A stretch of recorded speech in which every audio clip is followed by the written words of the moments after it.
क्या आपने कभी सोचा है कि समुद्र का पानी इतना नमकीन क्यों है और वहाँ इतनी ज्यादा मात्रा में नमक कहाँ से आता है?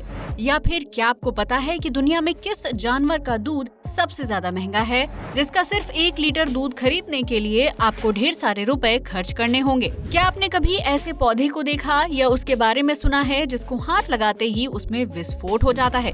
फैक्ट नंबर 1, सांस लेने के लिए हमारी नाक का होना बेहद जरूरी है, जो ऑक्सीजन और कार्बन डाइऑक्साइड के आदान प्रदान में अहम भूमिका निभाती है। लेकिन क्या आपने कभी सोचा है कि नाक में 2 छेद क्यों होते हैं? अगर नहीं तो हम आपको बता दें कि इन दोनों छेदों में से एक समय पर सिर्फ एक छेद ही अच्छी तरह से काम करता है। ऐसे में नाक के दोनों छेद बारी बारी से अपना काम करते हैं और आराम भी करते हैं, ताकि इंसान को सांस लेने और स्मेल सूंघने में दिक्कत ना हो। इस फैक्ट को आप बेहतर तरीके से तब समझ सकते हैं जब आपकी एक नाक बंद हो जाए और आप दूसरी से सांस लें। फैक्ट नंबर 2, एलियंस के अस्तित्व को लेकर अब भी वैज्ञानिकों के बीच बहस का दौर जारी है, जबकि कुछ लोगों ने एलियंस और उनकी उड़न तश्तरी को देखने का दावा भी किया है।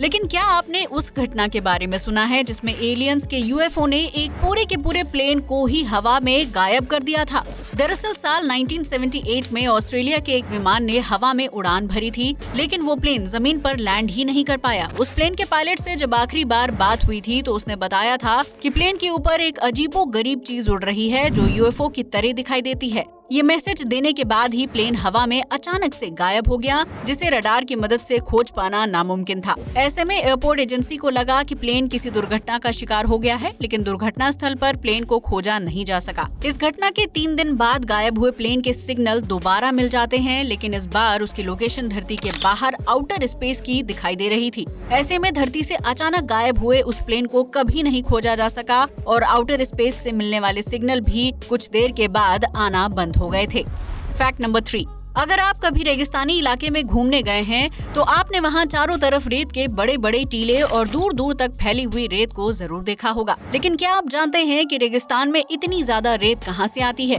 जबकि आसमान से रेत की बारिश होना असंभव है? दरअसल रेगिस्तान में इतनी ज्यादा रेत होने के पीछे सबसे बड़ा कारण है यहाँ का बदलता मौसम, जो दिन में बेहद गर्म और रात को काफी ठंडा हो जाता है। ऐसे में रेगिस्तान में मौजूद चट्टानें 12 घंटों में तापमान में आए इस बड़े बदलाव के कारण कमजोर होने लगती हैं और धीरे धीरे टूट जाती हैं। इन चट्टानों के टूटने से रेत के कणों का निर्माण होता है, जो तेज हवा के जरिए पूरे रेगिस्तान में इधर उधर फैल जाती हैं। इस तरह लाखों साल से तापमान में हो रहे बदलाव के कारण चट्टानें रेत के विशालकाय टीलों में तब्दील हो चुकी हैं, जिसकी वजह से ऐसी जगह को रेगिस्तान नाम दिया जाता है।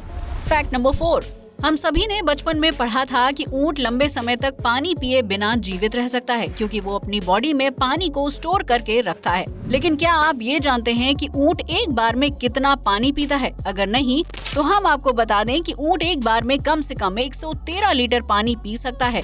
इस काम को करने में ऊंट को महज 7 मिनट का समय लगता है, जिसके बाद वो बॉडी में स्टोर किए गए पानी को प्यास लगने पर इस्तेमाल करता है। यही वजह है कि 113 लीटर पानी पीने के बाद ऊंट को तपती धूप और गर्मी में भी पानी की जरूरत नहीं होती है, क्योंकि उसके शरीर में पहले से ही कई लीटर पानी मौजूद होता है। फैक्ट नंबर 5, अगर आप मोटे हैं और तमाम कोशिशें करने के बावजूद भी अपने वजन को कम नहीं कर पा रहे हैं, तो आपको ज्यादा परेशान होने की जरूरत नहीं है। इस दुनिया में एक ऐसा देश भी मौजूद है जहां मोटे लोगों को सबसे ज्यादा पसंद किया जाता है। दरअसल इथोपिया में रहने वाली बोडी जनजाति में मोटे लड़कों का स्वयंवर होता है, जहां सबसे मोटे लड़के को लड़की अपने पति के रूप में चुनती है। इतना ही नहीं, इस जनजाति के लोग लड़कों को मोटा करने के लिए कुल 6 महीनों तक उन्हें खूब खाना खिलाते हैं और उन्हें कोई काम नहीं करने देते हैं, जिसके बाद एक कार्यक्रम का आयोजन किया जाता है। इस कार्यक्रम में कबीले के सरदार सबसे मोटे लड़के का चुनाव करते हैं, जिससे कबीले की लड़की की शादी की जाती है। इस जनजाति के लोग मोटापे को व्यक्ति की ताकत और खूबसूरती से जोड़कर देखते हैं, इसलिए यहाँ मोटे लोगों का खूब आदर सम्मान किया जाता है।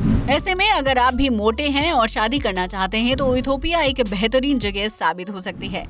फैक्ट नंबर 6, अगर आप ताले का इस्तेमाल करते हैं तो आपने देखा होगा कि ताले में चाबी वाले छेद के अलावा एक दूसरा छोटा सा छेद मौजूद होता है। लेकिन क्या आपने कभी सोचा है कि उस छेद को क्यों बनाया जाता है? अगर नहीं तो हम आपको बताते हैं कि अगर ताले पर छोटा सा छेद मौजूद ना हो तो उसे खोलना नामुमकिन हो जाएगा। दरअसल जब कोई व्यक्ति लंबे समय तक घर में ताला लगाकर कहीं चला जाता है तो लगातार हवा और पानी के संपर्क में आने से ताले के अंदर नमी जम जाती है, जिसकी वजह से ताले में जंग लगना उठना शुरू हो जाता है। ऐसे में उस जंग को दूर रखने के लिए ताले में तेल डालने की जरूरत होती है। इसलिए ताले में चाबी के अलावा एक छोटा सा छेद बनाया जाता है, ताकि अगर ताले में जंग लग जाए तो उस छेद के माध्यम से ताले के अंदर तेल डाला जाए। ऐसा करने से ताले के अंदर मौजूद नमी खत्म हो जाती है और बिना मेहनत मशक्कत किए ताला आसानी से खुल जाता है। क्या आपको ताले और चाबी की ये खुल जा सिमसिम वाली तकनीक पता थी?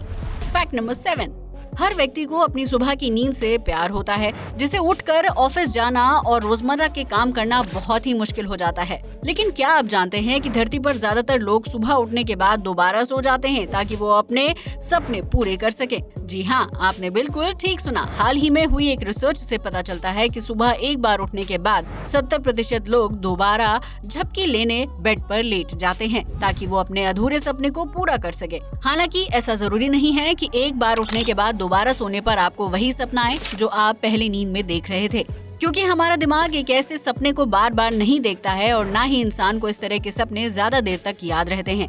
ऐसे में हो सकता है कि दुनिया के 70% लोग अपनी नींद को पूरा करने के लिए दोबारा बिस्तर पर लेट जाते होंगे। फैक्ट नंबर 8, आपने आज तक कई तरह के खूबसूरत फूलों वाले पौधे देखे होंगे जिनका रस चूसकर मधुमक्खी और दूसरे जीव भोजन इकट्ठा करते हैं। लेकिन क्या आपने कभी विस्फोटक पौधों के बारे में सुना है जो किसी जीव के संपर्क में आते ही फट जाते हैं? यकीनन इस तरह के पौधों के बारे में बहुत कम लोगों को जानकारी होगी, इसलिए हम आपको बता दें कि इस तरह के विस्फोटक पौधों को ऑटोकोरी के नाम से जाना जाता है। इस श्रेणी में आने वाले पौधों में जब बीज विकसित होते हैं तो वो एक समय बाद फैलाव के कारण विस्फोट होकर फट जाते हैं। इस प्रक्रिया के पूरा होने में तितली और मधुमक्खी जैसे कीड़े मकोड़े मददगार साबित होते हैं, क्योंकि जब ये कीड़े पौधे के फूल का रस चूसते हैं तो उस दौरान पौधे में सीमित गतिशीलता आ जाती है, जिसकी वजह से उसके बीज बहुत ही तेजी से विस्फोट करके बाहर निकल जाते हैं और जमीन पर इधर उधर फैल जाते हैं। इस तरह समय समय पर बीजों के विस्फोट से नए ऑटोकोरी पौधे उगते हैं, जिससे जंगल में हरियाली फैलती है। हालांकि कई बार इन बीजों के विस्फोट से कीड़े मकोड़ों की जान भी चली जाती है, क्योंकि वो अपने कवर से किसी धारदार ब्लेड की तरह बाहर निकलते हैं, जिसके संपर्क में आने से फूल पर बैठे कीट पतंगों के टुकड़े टुकड़े हो जाते हैं। यहाँ तक कि अगर इंसान भी इस तरह के विस्फोटक पौधे को हाथ लगा दे तो उसके बीज तुरंत फटकर बाहर आ जाते हैं, जो प्रकृति की अनोखी संरचना का बेहतरीन उदाहरण है। फैक्ट नंबर 9, आपने बचपन से ही सुना होगा कि दूध पीने से हड्डियां मजबूत होती हैं और शरीर को ताकत मिलती है। इसलिए ज्यादातर लोग गाय या भैंस के दूध का सेवन करते हैं। जहां एक तरफ गाय और भैंस के दूध की कीमत 60 से 70 रुपए प्रति लीटर है, वहीं बीमारी के लिए इस्तेमाल होने वाले बकरी के दूध की कीमत। लेकिन क्या आप ये जानते हैं कि गाय, भैंस और बकरी से ज्यादा कीमती दूध किसी और जीव का होता है? अगर नहीं तो हम आपको बता दें कि वो जीव ऊंट और गधा है। जी हाँ, आपने बिल्कुल सही सुना। ऊँटनी के दूध की कीमत 3000 रुपए प्रति लीटर है, जबकि मादा गधे का दूध बाजार में 6 से 7000 रुपए प्रति लीटर के दाम पर बेचा जाता है। दरअसल ऊंट और गधे का दूध पीने से शरीर को कई तरह के फायदे मिलते हैं और इम्यूनिटी भी मजबूत होती है। इसलिए दुनिया भर में इन दोनों जीवों के दूध का इस्तेमाल स्वास्थ्य को बेहतर करने के लिए किया जाता है। मादा गधे का दूध पीने से कैंसर जैसी खतरनाक बीमारी की रोकथाम होती है और इंसान को लंबे समय तक जवान दिखने में भी मदद मिलती है। यही वजह है कि बाजार में इस दूध की कीमत इतनी ज्यादा है।